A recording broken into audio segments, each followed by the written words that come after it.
Middle-earth: Shadow of War is one of the biggest and expansive sequels I have ever played. Shadow of Mordor already had a brilliant idea with the Nemesis system, but that was more or less the groundwork for what came afterward, because the sequel would go on to add larger regions, an entire army of recruitable orcs, more abilities, more gear. You get the idea. The game is bigger in practically every way, but it also can be messier and more repetitive. This was a game that launched with loot boxes, an exhausting endgame grind, and controversy that ended up being the focus of the conversation surrounding it rather than whether or not the game was actually any good. Most of that stuff has been removed since the game's release, and today we're left with what I think is one of the most unique gaming experiences out there. Shadow of War can generate rivalries, betrayals, and personal stories that no scripted campaign could ever recreate. What happens to you in your story, your army, and your experience is unique to you, and I can't quite get over that. An orc that killed you 5 hours ago can return covered in metal plates and then ambush you during a completely unrelated mission. An orc you recruited can save you in the final moments of your life with a well-placed arrow shot. Many years later now, and honestly, no other open world game has really taken its place when it comes to these dynamic and organic moments. I recently wrapped up my second playthrough of the game, and as it's tradition, this video is going to be everything I have to say about Middle-earth: Shadow of War. Now, of course, it makes sense to start with the game's best feature, the Nemesis System, which was already the main thing that separated Shadow of Mordor from basically every other open world game at the time. But the thing is that Shadow of War takes that original idea and expands it to the point where it feels like the entire game is essentially built around it rather than the other way around. Every region you go to has its own army screen filled with captains, war chiefs, and an overlord sitting at the very top. It is such an in-depth system that rewards you for engaging with it too. Every orc has its own appearance, its personality, a class, a tribe, strength and weaknesses,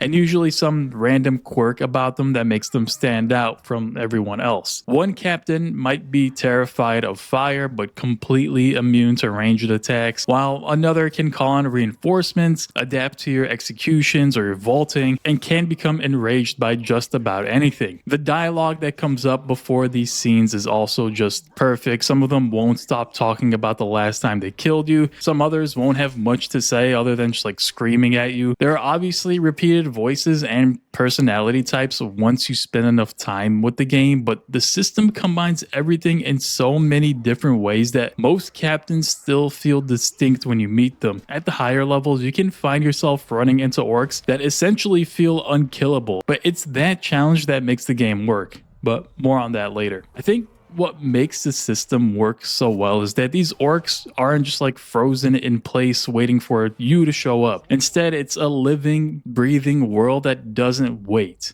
They will challenge one another, they will go on to hold executions, they'll hunt creatures, and basically they're all vying for a position within Sauron's army, and that's what makes the system as good as it is. Events just take place whether you're there or not. A small-time beginner captain can end up as a war chief with new perks and strengths. It's quite literally always changing, which makes it that much better. I like that if a random grunt manages to kill you, and it will happen whether you like it or not, he can be promoted into a captain, he can gain some unique title, and potentially continue climbing through the ranks. You can accidentally create a monster, and I've done it many times already. Captains become stronger after defeating you, they'll gain new immunities, or remember what happened during your previous encounter. They'll taunt you once you show up, or sometimes they'll get scared because they thought you were gone for good and you're just appearing here to kill them once again. And killing them doesn't always end that rivalry either. An orc can also cheat death and return hours later with some new burns or scars or a bunch of metal plating on them. He'll remember exactly what you did to him. You can end up fighting the same captain several times, with his appearance and his personality becoming more and more deranged as time goes on. This makes dying feel like it's actually part of the game and not so much a punishment, although it can be a punishment, because I'll admit it can be very frustrating to be hunting down some commander or captain, nearly killing them only to have some unfortunate events take place during the fight that lead to your death instead. That being said, dying changes the hierarchy within the army. It strengthens the orc who just defeated you and gives you a reason to hunt them down again. The most ordinary fights in this game can turn into something unbelievably chaotic because another captain can ambush you out of nowhere, or a blood brother arrives looking for revenge on an orc that you already killed, or an orc can just come out of the bushes, one that you already thought you killed once before. I praised Dragon's Dogma 2 for its emergent gameplay, the way things can just happen without any reason or any scripting. Shadow of War very much has that same DNA, and going back to it made me appreciate it so much more. I honestly had completely forgotten about the main story about 10 hours in because I had unlocked all the systems and was just addicted to upgrading my army and taking down war chiefs. Now, the next major evolution of this Nemesis system is that Shadow of War eventually lets you build an army of your own, and I have to admit I spent a disgusting amount of time doing it. See, once Talion gains the ability to dominate orcs, every captain becomes someone who can be recruited into your army. You can break them during combat, grab them, and then bring them over to your side as long as they aren't a higher level than you, which I have a little bit of a problem with that, but I'll circle back to that. If they are a higher level, you can shame them to a lower level and then try again later, although doing that comes with its own risks. Shaming an orc can completely destroy their personality. It can definitely drive them insane or basically turn them into a bigger problem. There were certain orcs that I would go so far out of my way to recruit, usually the ones who didn't have any moral weaknesses. I think the restriction where you're only allowed to recruit orcs who are the same or lower level than you is honestly something that just adds a layer of pointless grinding. If I manage to dominate an orc who is 10 levels higher than me, I earned it, and my reward should involve having the option to recruit them at their current level. But instead, you do need to shame them, which causes them to run away and basically down level. But then once again, you have to hunt them down and dominate them once again. It can definitely be quite time consuming for, honestly, I feel like no reason whatsoever. Regardless, the ability to recruit captains added an entirely different layer to how I approach this army screen in the first place. I wasn't just looking for whoever that I needed to kill next. I was looking at which captains had the best immunities, which ones had weaknesses that would become a problem later on, and which ones would actually be useful during a siege, which is basically what this recruitment process is for. An orc might be legendary and have like some really good enrages and look like an absolute unit, but if he is terrified of fire or flies, then there's a very good chance he'll run away the moment things get chaotic in battle, as they often do. There was one particular orc who I had completely forgotten had a weakness to fire. He would get dazed by it if he was affected by it. I irresponsibly gave him some fire weapons, and you can probably guess how quick his life was cut short in battle. What's really cool about this whole army system is that it's not static. It's not that you just recruit somebody and that's about it. You can send your orcs on a mission to kill other enemy captains. You can assign one as your personal bodyguard or have them infiltrate the ranks surrounding a war chief. So basically, if this infiltration works, that captain can become one of the war chief's bodyguards and betray him once you finally decide to attack. You can take what would be a difficult fight and basically turn it into an ambush where half of the enemies suddenly reveal that they're working for you. Honestly, how cool is that? I know I'm sounding very biased here with my excitement, but this is the kind of thing that really sinks its hooks into me. These organic storylines that just emerge. Now, of course, your followers can still gain levels, they'll develop new traits, and they can save you when you're about to die, or they can also even betray you if they feel like you've humiliated them or abandoned them for one reason or another. Those same orcs can be captured or put through an execution. You can also send them into the fight pits to see if they can gain a level or two. But I will say that losing a captain that you've had for hours can genuinely hurt, especially when it happens because you sent him into a fight that he clearly wasn't prepared for. There was one particular orc who I had the utmost faith in.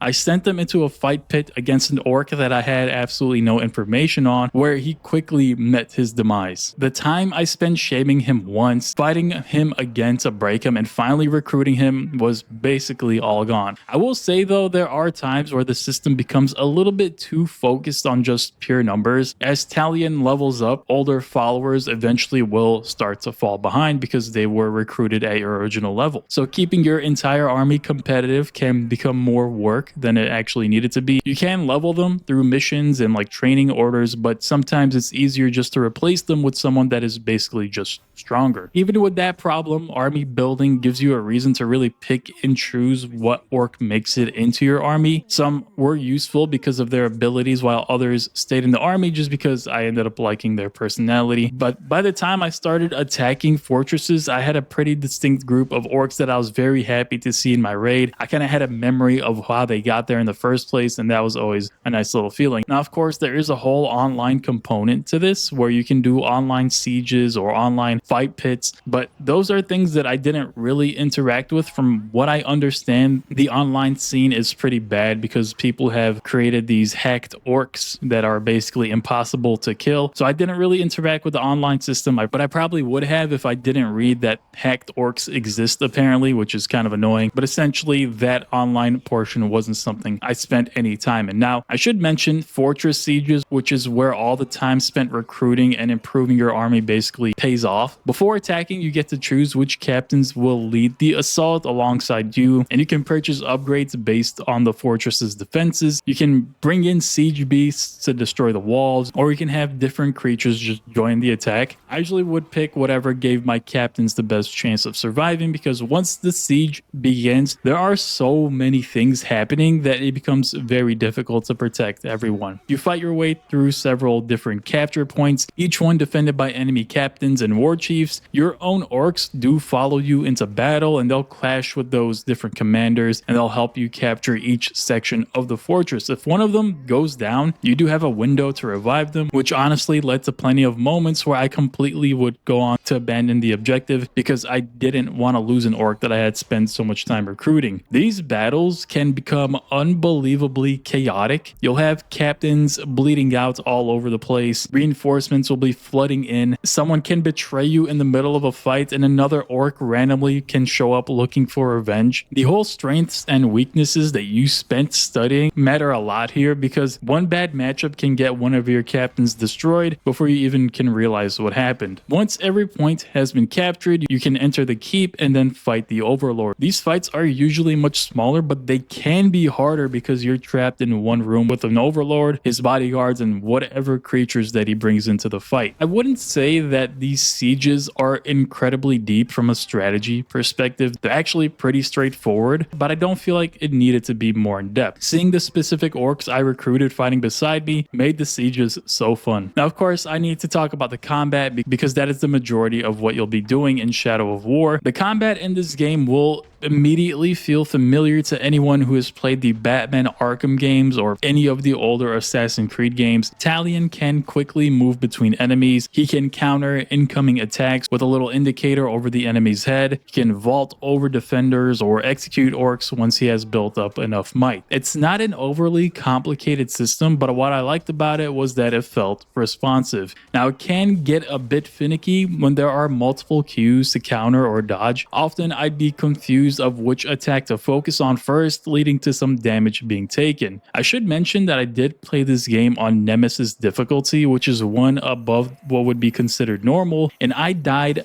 a ton, and I mean a ton. Countless orcs were promoted due to my demise, but it comes with the territory. What makes the combat more interesting is how many different options Talion eventually ends up having. You can freeze enemies, you can set them on fire, you can poison them or their grog barrels, you can pin their feet to the ground with an arrow, and that's just a few options that you end up having. By the end of the game, it feels like you have an answer for almost every situation, and essentially Talion goes from someone that is easily overwhelmed by a group of regular orcs to someone who's almost capable of clearing an entire fortress on their own. That power, however, is balanced somewhat by the captains and their immunities, which is why I love this system so much. A strategy that destroys one captain, where maybe you can just shoot arrows at their head because they're soft-headed, that might be completely useless against another, which was something I really liked. Some captains can block your executions. They can even adapt to the situation. If you keep vaulting over them, they can adapt to that, and they can stop you from vaulting against them over and over again. They can even become enraged when you try a particular attack. I had plenty of fights where I started by going with my usual bow and arrow, only to realize that some particular orc is actually arrow-proof. My fire weapons would be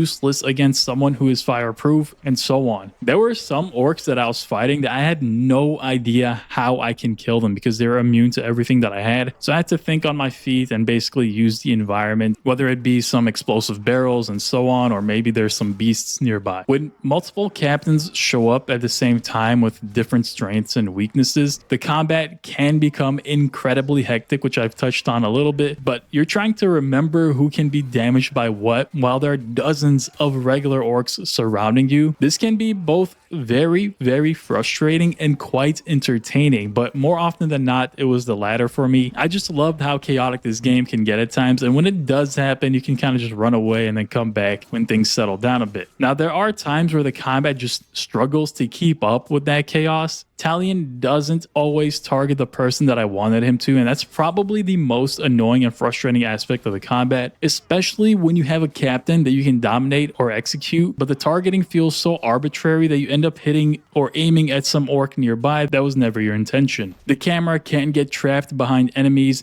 and trying to revive one of my captains in the middle of a massive fight can also be quite difficult. It's also very easy to interrupt the wrong orc or accidentally vault over someone when you're trying to dodge an attack. None of it completely ruins the combat experience, but there were definitely moments where I felt like I was fighting against the targeting system as much as I was fighting the actual orcs in combat, which just added unneeded difficulty. Now, the skill tree gives you a number of ways to customize how Talion fights. Most abilities have several upgrades attached to them, although only one upgrade can be active at a time. This lets you adjust certain abilities around your particular playstyle, but it also means you may spend time swapping these upgrades depending on which captain you're hunting. I mostly stuck with whatever abilities worked for me unless I would run into an enemy who would force me to change things up a little bit. There are many options to choose from, which is nice. Some upgrades are far more impactful than others, and a lot of them tie into the gear that you're using. For example, I had a weapon that had a 35% chance to light an enemy on fire when I scored a critical hit. Because of that, I chose a skill augment that gave me a higher crit chance the more that I struck an enemy. Gear is the other major part of Talion's progression, and it's surprisingly well done. Captains can drop all sorts of equipment like swords, daggers, bows, armors, cloaks, rings. All of these have different stats and bonuses. The higher quality gear can also have challenges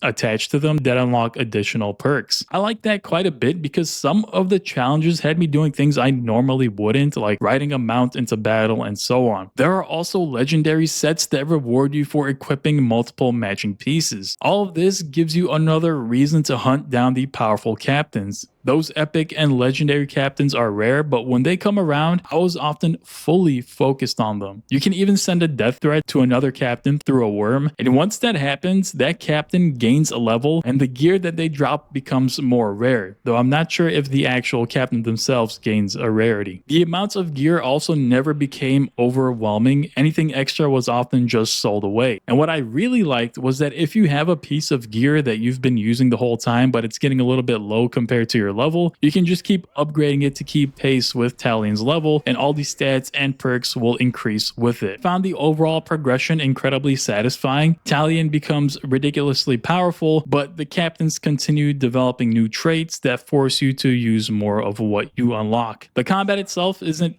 really original in the sense of how it's handled or the counters, but when it is combined with all the abilities, the gear, and like the Nemesis system, it really gives you enough freedom to approach every captain that you go up against a little bit differently. Now, one of the biggest improvements that Shadow of War makes over the first game is the amount of variety in its open world. Each region has its own look and atmosphere. Minas Ithil is a city actively being torn apart by siege. Nirn is filled with forests and overgrown ruins, and the other regions also put you in different environments. You're obviously still spending the entire game in Mordor, but it doesn't feel like you're looking at the same environment for 30 hours. Each region has its own separate open area with a new army of captains to discover and eventually a fortress to capture. The regions themselves aren't that massive, but I actually think that works in the game's favor. You're never too far away from another captain, another mission, or another group of orcs, and Talion can move through everything incredibly quickly. He He can climb almost any surface, launch himself over gaps, and eventually ride Caragors and Drakes as well. Traversal is pretty good in general. Going from one end of the map to the other is fairly quick. Now, there are plenty of open world activities scattered throughout the region. There are towers that reveal more of the map. There are Gondorian artifacts, Shelob memories, and all of that provides additional lore and rewards. Now, of course, the open world is at its best when the Nemesis system starts interfering with whatever you're originally trying to do. I would be making my way towards an event or a story mission only to get ambushed by a captain or discover that one of my followers is about to be executed, or my favorite, seeing two orcs fighting nearby. And that's really the main purpose of these regions. They aren't filled with like towns or friendly characters or even interesting side quests, to be honest. They're essentially just these large battlefields that give the captains and armies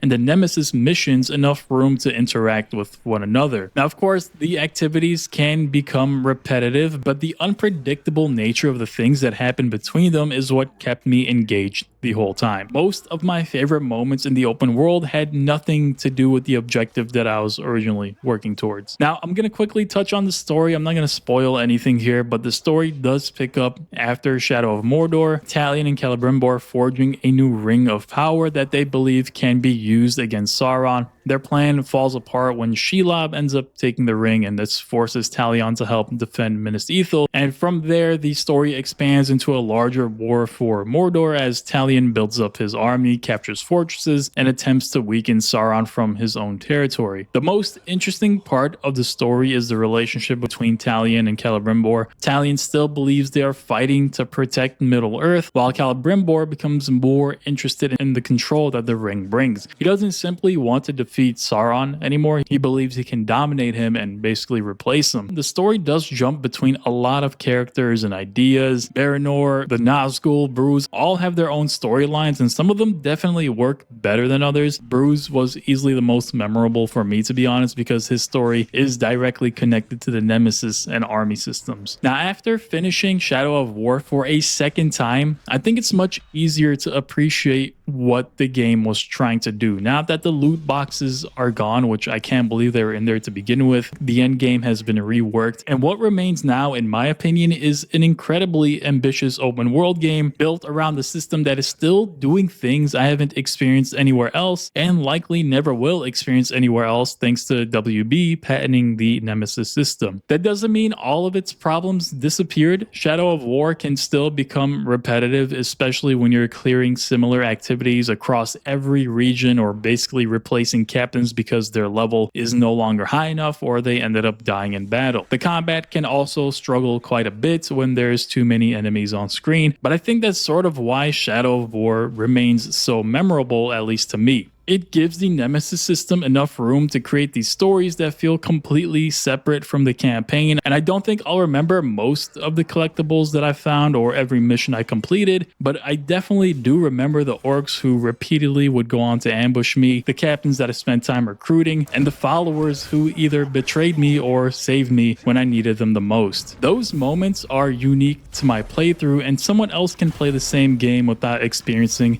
much of them. I think that's why people are still talking about the Nemesis system all these years later. Plenty of open world games have released with larger maps. They'll have better stories or better combat, but truthfully, none of them have really recreated the feeling of a world that is reacting specifically to you. All these years later, Shadow of War is a game that I really, truly appreciate, one that I really enjoy my time with, and truthfully, I get addicted to it every time I do another playthrough. So that's going to wrap this video up. Thank you all to continue to support this channel, the channel members and Final Save supporters. You guys are the backbone that keeps this channel going. I really appreciate you all. Thank you guys for watching. As always, I will see you all in the next one.